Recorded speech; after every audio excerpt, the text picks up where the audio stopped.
Spoon തൈര് എടുത്തിട്ടുണ്ട്, അത് മമ്മി ഇതിനകത്തോട്ട് ഇടാൻ പോവാണ്. അര സ്പൂൺ ഉപ്പ് എടുത്തിട്ടുണ്ട്, അത് മമ്മി ഇതിനകത്തോട്ട് ഇടാൻ പോവാണ്. ഇത് മമ്മി കൂട്ടി ഇളക്കാൻ പോവാണ്. എന്നിട്ട് മമ്മി മാറ്റി വെക്കും.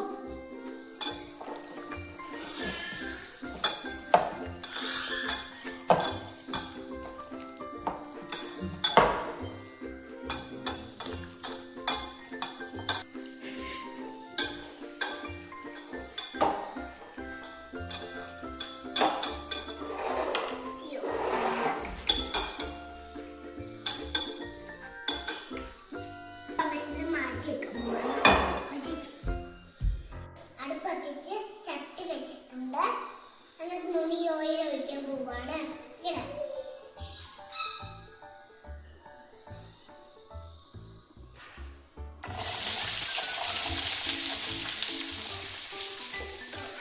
ഉള്ളി ഇട്ട് കൊടുത്തു.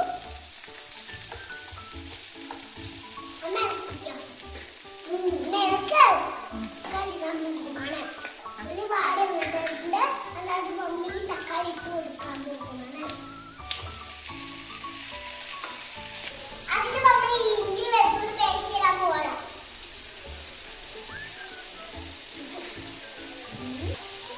അതിന് നമ്മൾ ഇളക്കി കൊടുക്കണം.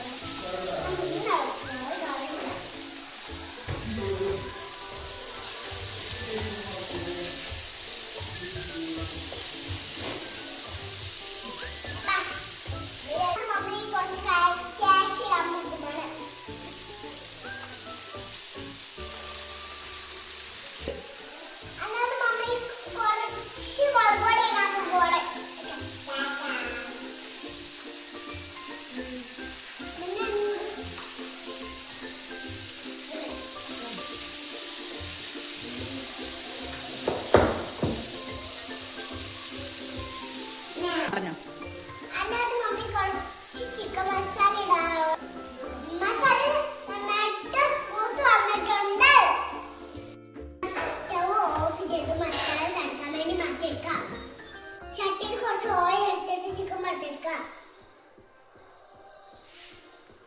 ചിക്കൻ എടുത്ത് വെക്കാണ് അതിനകത്ത്.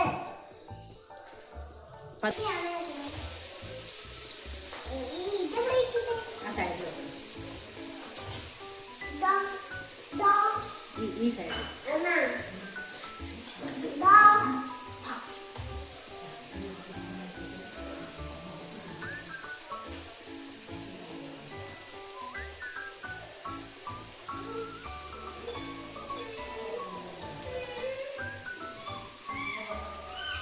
എല്ലാം നിരത്തി വെച്ചിട്ടുണ്ട്.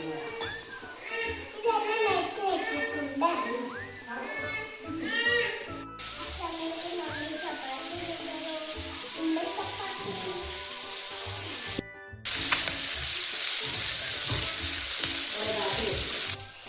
ചിക്കൻ ഫ്രൈ ആയിട്ട് വന്നിട്ടുണ്ട്.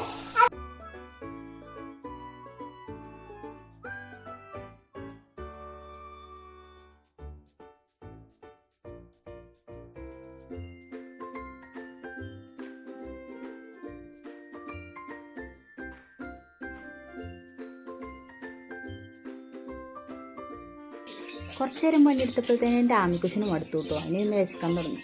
അതുകൊണ്ട് ബാക്കി പണി എന്നെ ഏൽപ്പിച്ചിട്ട് അവൾ അവളുടെ വഴിക്ക് പോയി. നമ്മളൊരു ചട്ടി വെച്ച് ചൂടായതിന് ശേഷം അതിലേക്ക് കുറച്ച് ബട്ടർ ഇട്ടു. ബട്ടർ ഇട്ടതിന് ശേഷം കുറച്ച് മുളക് പൊടി ഇട്ട് നന്നായിട്ട് ഇളക്കി കൊടുക്കണം. മുളക് പൊടി എന്ന് പറയുമ്പോൾ ഒരു ടീസ്പൂൺ മുളക് പൊടി മതി.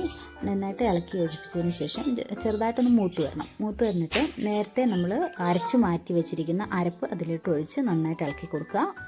ഇത് നന്നായിട്ട് ഇളക്കി യോജിപ്പിച്ചതിന് ശേഷം അതിലേക്കൊരു 1/4 ടീസ്പൂൺ അല്ലെങ്കിൽ 1/2 ടീസ്പൂൺ ഉപ്പ് ഇട്ട് കൊടുക്കുക. ഉപ്പ് അതിന് പാകം നോക്കിയിട്ട് ഇട്ടാൽ മതി കേട്ടോ. ആവശ്യത്തിനനുസരിച്ച് ഉപ്പ് ഇടണം. കുറവാണെങ്കിലും കൂടുതലാണെങ്കിലും അതിനനുസരിച്ച് അഡ്ജസ്റ്റ് ചെയ്യാം. അതിനുശേഷം പിന്നെ ഒന്നുകൂടി അരപ്പ് തിളയ്ക്കാൻ വേണ്ടിയിട്ട് നന്നായിട്ട് ഇളക്കി മിക്സ് ചെയ്യാം. അതിലേക്ക് എടുത്ത് വെച്ചിരിക്കുന്ന ഫ്രഷ് ക്രീം ചേർത്ത് കൊടുക്കുക. ഒരു 2 ടീസ്പൂൺ ഫ്രഷ് ക്രീം ചേർത്ത് കൊടുക്കണം. ഇത് നമ്മൾ വീട്ടിൽ തന്നെ ഉണ്ടാക്കിയിരിക്കുന്ന ഫ്രഷ് ക്രീമാട്ടോ. അതിനുശേഷം വീണ്ടും നന്നായിട്ട് ഇളക്കി കൊടുക്കണം. ഇളക്കി യോജിപ്പിച്ചതിന് ശേഷം ഫ്രൈ ചെയ്ത് വെച്ചിരിക്കുന്ന ചിക്കൻ അതിനകത്തോട്ട് ഇട്ടിട്ട് പിന്നെ ഇളക്കണം. ഇളക്കി മിക്സാക്കി അത് സെറ്റായതിന് ശേഷം നമുക്ക് കസൂരി മേത്തി വേണം. കുറച്ച് കസൂരി മേത്തി എടുത്തിട്ട് അതിനകത്തോട്ട് കൈകൊണ്ടൊന്ന് ജസ്റ്റ് യോജിപ്പിച്ചിട്ട് ചേർത്ത് കൊടുക്കാം. പിന്നെ ബാക്കി ഉണ്ടായിരുന്ന കുറച്ച് ഫ്രഷ് ക്രീമും കൂടി ഉണ്ട്, അതും കൂടി ചേർത്തിട്ട് നന്നായിട്ട് ഇളക്കി വെക്കുക.